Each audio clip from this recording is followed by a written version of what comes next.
আজি পিছে মোৰ পাল পৰিলে গৰু দানা সিজোৱা সি একদম ৰাতিপুৱা এক কেৰাহী দানা বহাই দিছোঁ দেই। মায়ে আকৌ দুপৰীয়া সাজৰ বাবে চচপেনটো মাতিলেও দিছে আৰু আনফালে আকৌ কলহত মাছ জীয়াই ৰাখিছিলে। দাদাই আকৌ যোৱাকালি আনিছিলে বজাৰৰ পৰা মাছ কিনি, মানে শ'ল মাছ আনিছিলে, সেয়ে মায়ে জীয়াই ৰাখিছিলে।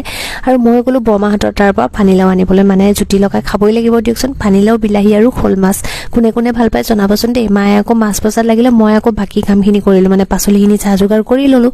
তেতিয়া আকৌ কলিজা মানুহে চিঞৰিলে বোলে তাই খাই ভুজিয়া, সেয়ে আকৌ তাইক ভুজিয়া দিবলৈ গ'লোঁ আৰু দেখিলোঁ যে একদম বিচনাত একে মোবাইল চোৱাত ব্যস্ত। আৰু তাৰ পৰা আহি কুকাৰতে পানীলাওখিনি বহাই দিলোঁ, আনফালে আকৌ মাছখিনিও ফ্ৰাই কৰিলোঁ। মানে এইখিনি মই গেছতে কৰিম আৰু মায়ে মানে যিখিনি আছে গোটেইখিনি জুইতে বনাব, মানে ভাত আৰু মাছৰ জোলখন জুইতে বনাব। আৰু একদম মাছৰ জোলখন পিছে খাবলৈ বৰ সোৱাদ হৈছিলে।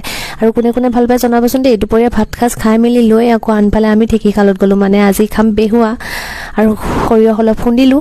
সৰিয়হ খুন্দি কৰি লোৱাৰ পিছতে আমাৰ কলিজা মানুহ উঠিলে, আজি অলপ দুষ্ট কৰিছিলে, সেয়ে তাইক দুই এচাট লগালোঁ আৰু মানে তাই এতিয়া মানে ঠেহ লাগি আছে, সেয়ে অলপ মনটো ভাল কৰি ল'লোঁ। আনফালে আকৌ বৰমায়ো ছাগলী আনিলে, ময়ো আকৌ আমাৰ কলিকাইকেইজনীক দানা দিবলৈ গ'লোঁ। ভিডিঅ'টো পিছে আজি ইমানেই আছিল দেই, একদম পূৰা মাইক জীয়েক পুতেকে পূৰা সোৱাদ লাগিছে। আজিলৈ আহোঁ, যদি ভাল লাগিলে লাইক আৰু ফ'ল' কৰি দিব।